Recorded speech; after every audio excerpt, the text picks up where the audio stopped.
श्रीमद् भागवत महापुराण। भगवान श्री कृष्णचंद्र जी उद्धव जी के पूछने पर पूजा विधि का वर्णन बता रहे हैं कि साधक कैसी पूजा करे जिससे वो हमको प्राप्त हो। तो दो प्रकार की पूजा पद्धतियां बताई, एक तांत्रिक और एक वैदिक मंत्रों के द्वारा। लेकिन अपनी वृंदावन की जो पूजा है ये पूजा ही नहीं है, ये सेवा है और ये है भावोत्सवेन। ये न तांत्रिक है न वैदिक है, ये भावोत्सव है। जब भाव जैसा उठा लाडली लाल को दुलार कर रहे, न वेद मंत्रों का यहाँ प्रवेश है न तंत्र का प्रवेश है। यहाँ भाव के द्वारा आठों पैर अष्टयाम सेवा होती है। तांत्रिक और वैदिक सिद्धांत, उपासक पहले पूजा की सामग्री इकट्ठी कर ले, फिर इस प्रकार कुशा बिछाए कि कुशा के अगले भाग पूर्व की ओर हो। आज तक हमें यहां दिशा पता नहीं चली, हमें दिन का पता नहीं, कौन सा दिन, सच्ची कह रहे, तारीख का पता नहीं, आज तक दिशा का पता नहीं चला। ये कौन सी दिशा में बैठे हम? भगवान कह रहे हैं कि पूर्व की ओर कुशा का अग्रभाग करके बिछावे, तदनंतर उत्तर की ओर मुंह करे और अचल प्रतिमा हो तो उसके सामने बैठना चाहिए। जैसे अचल प्रतिमा है तो सामने बैठना। फिर पूजा कार्य प्रारंभ करे, पहले अंगन न्यास कर ले, फिर करन न्यास कर ले, फिर मूर्ति में मंत्र न्यास करे। प्रतिमा में पहले जो समर्पित सामग्री उसको हटा ले, पोंछ दे। इसके बाद जल से भरे हुए कलश और प्रोक्षण पाद आज की पूजा गंध पुष्प आदि से करे। प्रोक्षण पात्र के जल से पूजा सामग्री और अपने शरीर को पवित्र करे। तदनंतर पाद्य, अर्घ और आचमन के लिए 3 पात्रों में कलशे में जल भर कर रख ले, उनमें पूजा पद्धति के अनुसार सामग्री डाले। पाद्य पात्र में आचमन के लिए 3 पात्रों में कलशे में जल भर कर रखे और जो पाद्य पात्र है उसमें सांवे के दाने, दूब, कमल, विष्णुक्रांता, चंदन, तुलसी दल और अर्घ पात्र में गंध, पुष्प, अक्षत, जौ, कुश, तिल, सरसों, दूब, आचमन पात्र में जायफल, लौंग ये डाले। इसके बाद पूजा शुरू करे। ये वृंदावन धाम है महाराज, यहां सब नहीं, यहां तो प्रेम की उपासना है। इसीलिए वृंदावन की लीला मत समझो गुरु को चिल्लाया, ऋषि मुनि गए हार जपे जा राधे राधे। इसके बाद पूजा करने वालों को चाहिए कि तीनों पात्रों को क्रमशः हृदय मंत्र, शिरो मंत्र, शिखा मंत्र से अभिमंत्रित करके अंत में गायत्री मंत्र से तीनों को अभिमंत्रित करे। इसके बाद प्राणायाम के द्वारा प्राणवायु भावनाओं के द्वारा शरीरस्थ अग्नि के शुद्ध हो जाने पर हृदय कमल में परम सूक्ष्म और श्रेष्ठ दीप शिखा के समान मेरी जीव कला का ध्यान करे। बड़े बड़े ऋषि मुनि ओमकार, आकार, उकार, मकार, बिंदु, नाद इन 5 कलाओं के अंत में उसी जीव कला का ध्यान करते हैं। वो जीव कला आत्मस्वरूपिणी है। जब उसके तेज से सारा अंतःकरण और शरीर भर जाए तब मानसिक उपचारों से मन ही मन उसकी पूजा करनी चाहिए। तदनंतर तन्मय होकर मेरा आवाहन करे और प्रतिमा आदि में मेरी स्थापना करे। फिर मंत्रों के द्वारा अंगन्यास करके उसमें मेरी पूजा करे। उद्धव जी मेरे आसन में धर्मादि गुणों और विमलादि शक्तियों की भावना करे। आसन के चारों कोनों में धर्म, ज्ञान, वैराग्य, ऐश्वर्य रूप 4 पाए हैं। अधर्म, अज्ञान, अवैराग्य और अनैश्वर्य ये चारों दिशाओं में डंडे हैं। सत्व, रज, तम रूप 3 पट्टरियों की बनी हुई पीठ है। विमला, उत्कर्षणी, ज्ञाना, क्रिया, योगा, प्रभि, सत्या, ईशाना, अनुग्रह ये 9 शक्तियां विराजमान हैं। उस आसन पर एक अष्टदल कमल है, उसकी कर्णिका अत्यंत प्रकाशमान है। पीली पीली केसरों की छटा निराली हो रही। आसन के संबंध में ऐसी भावना करके पाद्य, आचमनी, अर्घ आदि उपचार प्रस्तुत करे। तदनंतर भोग और मोक्ष की सिद्धि के लिए वैदिक और तांत्रिक विधि से मेरी पूजा करे। सुदर्शन चक्र, पांचजन्य, शंख, कौमोदकी, गदा, खड्ग, बाण, धनुष, हल, मूसल इन 8 आयुधों की पूजा करें। 8 आयुधों की पूजा करें। कौस्तुभ मणि, वैजंती माला, श्रीवत्स चिन्ह की वक्षा स्थल में यथास्थान पूजा करे। नंद सुनंद प्रचंड चंड महाबल बल कुमुद कुमुदेक्षण।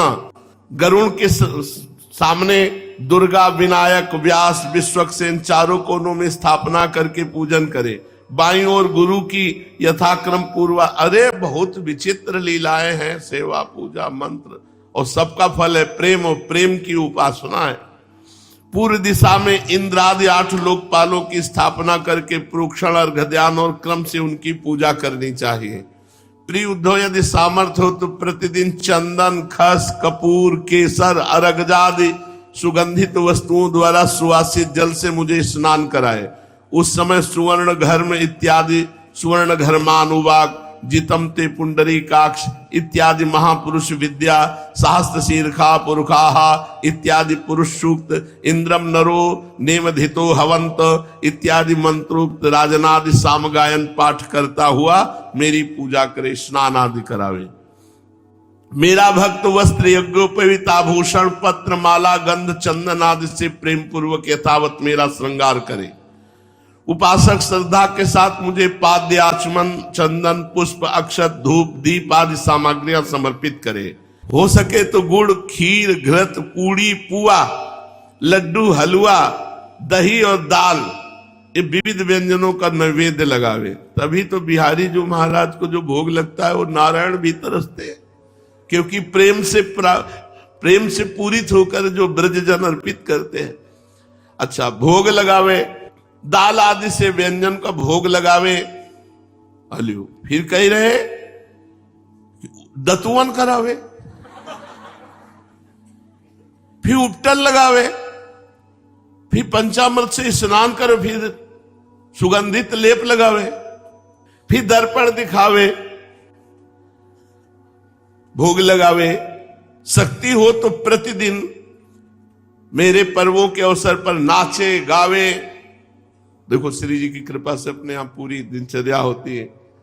भगवत चर्चा होने के बाद मंगला आरती के बाद श्री जी का नाम कीर्तन नृत्य, फिर तुरंत स्नान श्रृंगार, पूरा 8 पैर की सेवा होती है। उद्धव जी तदनंतर पूजा के बाद शास्त्रोक्त विधि से बने हुए कुंड में अग्नि की स्थापना करे। वह कुंड मेखला गर्त और वेदी से शोभायमान हो। उसमें हाथ की हवा से अग्नि प्रज्वलित करके उसका परिसमूहन करे। वेदी के चारों कुशी कंडिका करके अर्थात चारों ओर 20-20 कुछ बिछाकर मंत्र पढ़ता हुआ उन पर जल छिड़के। इसके बाद विधि पूर्वक समिधाओं अनुवाधान कर्म करके अग्नि के उत्तर भाग में होमोपयोगी सामग्री रखे। प्रोक्षणी पात्र के जल से प्रोक्षण करे। तदनंतर अग्नि में मेरा इस प्रकार ध्यान करे। मेरी मूर्ति तपाए हुए सोने के समान दम दम दमक रही। रोम रोम से शांति की वर्षा हो रही। लंबी विशाल 4 भुजाएं शोभायमान है। उसमें शंख चक्र गदा पद्म विराजमान है। कमल की केसर के समान पीला पीला वस्त्र फहरा रहा है। सिर पर मुकुट, कलाइयों में कंगन, कमर में करधनी, बाहों में बाजूबंद झिलमिला रहे। वक्षा स्थल पर श्रीवत्स का चिन्ह, गले में कौस्तुभ मणि जगमगा रही। घुटनों तक बनमाला लटक रही। अग्नि में मेरी इस मूर्ति का ध्यान करके पूजा करनी चाहिए। इसके बाद सूखी समिधाओं को घृत में डुबो कर आहुति दे और आज्य भाग और आधार नामक 2-2 आहुतियों से भी हवन करे। तदनंतर घी से भिगोकर अन्य हवन सामग्रियों से आहुति दे। इसके बाद अपने इष्ट मंत्र से अथवा ओम नमो नारायणाय इस अष्टाक्षर मंत्र से तथा पुरुष सूक्त के 16 मंत्रों से हवन करे। बुद्धिमान पुरुष को चाहिए कि धर्मादि देवताओं के लिए भी विधि पूर्वक मंत्रों से हवन करे और स्विष्टकृत आहुति भी दे।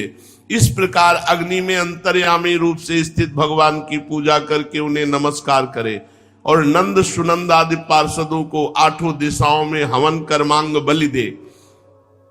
तदनंतर प्रतिमा के सन्मुख बैठकर परब्रह्म स्वरूप भगवान नारायण का स्मरण करे और भगवत स्वरूप मूल मंत्र ओम नमो नारायणाय का जप करे। इसके बाद भगवान को आचमन करावे। उसके बाद विश्वक्सेन को निवेदन करे। इसके पश्चात अपने इष्ट देव की सेवा में सुगंधित तांबूल आदि मुखवास उपस्थित करके पुष्पांजलि समर्पित करे। मेरी लीलाओं को गावे। उनका वर्णन करे, मेरी ही लीलाओं का अभिनय करे। ये सब करते समय प्रेमोन्मत्त होकर के नाचने लगे। मेरी लीला कथाएं स्वयं सुने, दूसरों को सुनावे, कुछ समय तक संसार और उसके रगड़ों झगड़ों को भूलकर मुझ में ही तन्मय हो जाए। प्राचीन ऋषियों के द्वारा अथवा प्राकृत भक्तों के द्वारा बनाए हुए छोटे बड़े स्तोत्र स्तोत्रों से मेरी स्तुति करके प्रार्थना करे, हे भगवान आप मुझ पर प्रसन्न हो, मुझे अपने कृपा प्रसाद से सराबोर कर दे। स्तुति करके तदनंतर दंडवत प्रणाम करे, अपना सिर मेरे चरणों में रख दे, दोनों हाथों से दाएं से दाहिना और बाएं से बायां चरण पकड़ कर कहे, हे भगवान इस संसार सागर में मैं डूब रहा हूं, मृत्यु रूप मगर मेरा पीछा कर रहा है, मैं डर कर आपकी शरण में आया हूं, प्रभु आप मेरी रक्षा कीजिए। इस प्रकार स्तुति करके मुझे समर्पित की हुई माला आदर के साथ अपने सिर पर रखे और उसे मेरा दिया हुआ प्रसाद समझे। यदि विसर्जन करना हो तो ऐसी भावना करनी चाहिए कि प्रतिमा से एक दिव्य ज्योति निकली और वो मेरे हृदय स्थित ज्योति में लीन हो गई, बस यही विसर्जन है। उद्धव जी, प्रतिमा आदि में जब जहां श्रद्धा हो तब तहां मेरी पूजा करनी चाहिए, क्योंकि मैं सर्वात्मा हूं और समस्त प्राणियों में तथा अपने हृदय में भी स्थित हूं।